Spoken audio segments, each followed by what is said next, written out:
लेकिन किशोरी लाल जी को कोई लड़की पसंद ही नहीं आती थी और उसकी एक ही वजह थी, किशोरी लाल जी का लालची होना।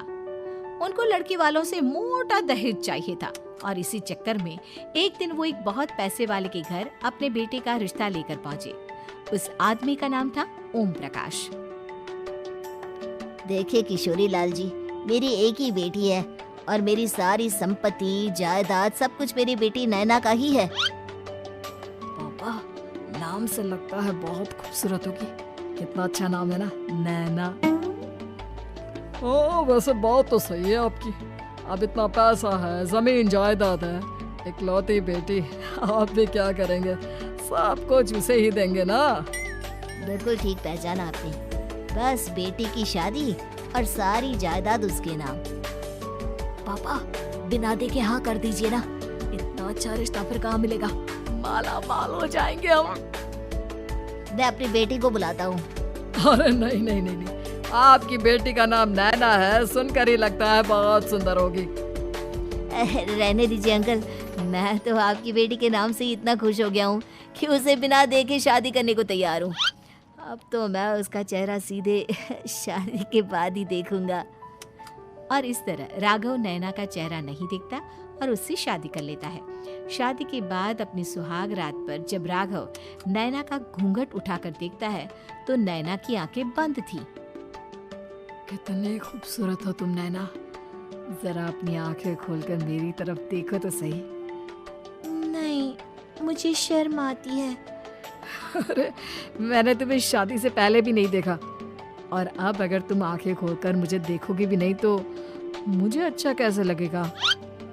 इससे पहले कि नैना अपनी आंखें खोलकर राघव की तरफ देखती, अचानक से लाइट चली गई और राघव नैना को पूरी तरह से देख भी नहीं पाया। अगली सुबह नैना राघव के लिए नाश्ता बनाकर लेकर आई। अरे ये क्या, आधा पराठा सेका हुआ है और आधा बिल्कुल कच्चा। ये तुमने क्या किया नैना? बहू, तुमने क्या आधा पराठा तवे से नीचे लटका कर रखा था जो आधा सेका है और आधा कच्चा? मुझे जितना दिखेगा उतना ही तो सीखूंगी ना पापा जी। जहाँ जहाँ मुझे नजर आ रहा था वहाँ मैंने सीख लिया, जहाँ जहाँ नहीं दिखा वहाँ कच्चा रह गया होगा। इसका क्या मतलब है? ये कैसा मजाक कर रही है तुम? अरे बहू, तुमने इतना लंबा घूंघट क्यों लगाया हुआ है?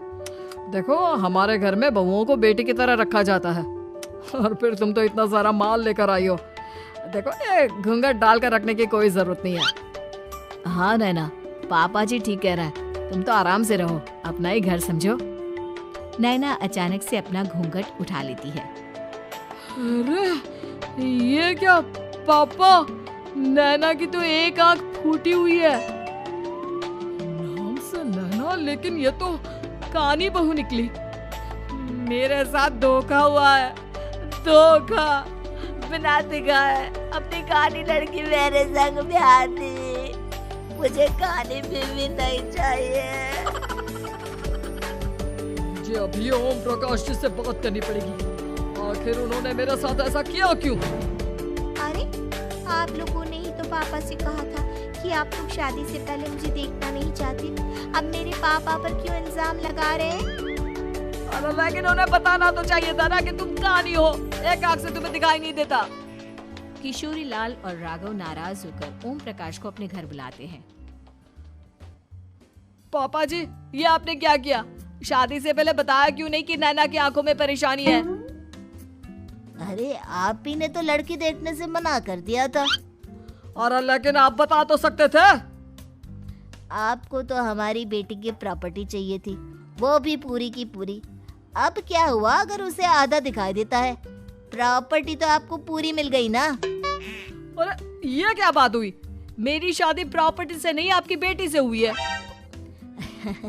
अब ये तो पहले सोचना चाहिए था।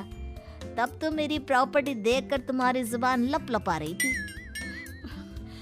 लेकिन मैं कानी लड़की को अपनी बीवी बनाकर नहीं रख सकता। पापा, कुछ करिए ना आप।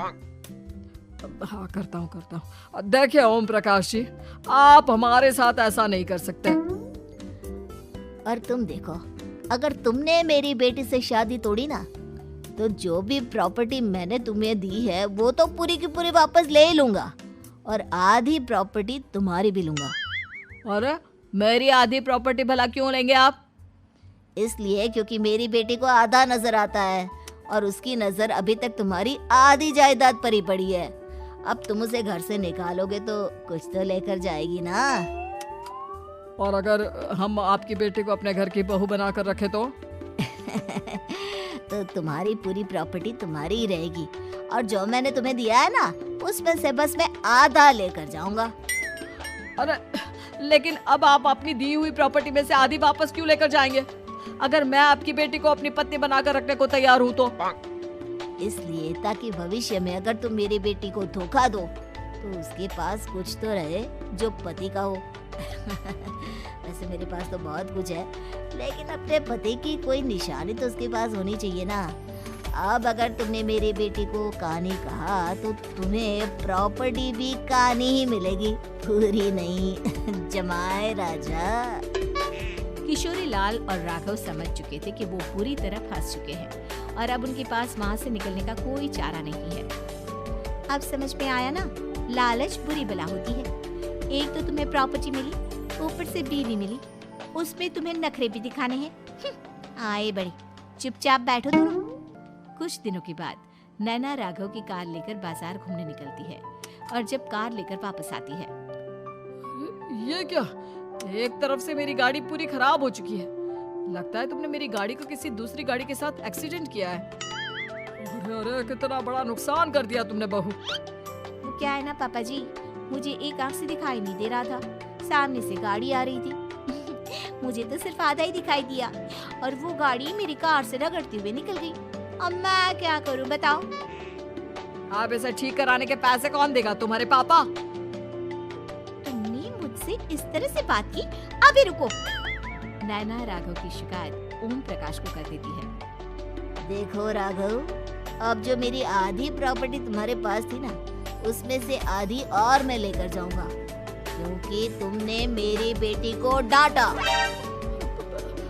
अरे नहीं नहीं पापा जी, गलती हो गई, माफ कर दो। गलती की तो कोई गुंजाइश ही नहीं। अगली बार मेरी बेटी को डांटा तो बची हुई आधी में से आधी और ले जाऊंगा। लालच के चक्कर में हम दोनों ने बहुत बड़ी गलती कर दी बेटा। एक तो तुम्हें कानी बहू मिली और ऊपर से जो माल मिला वो भी काना।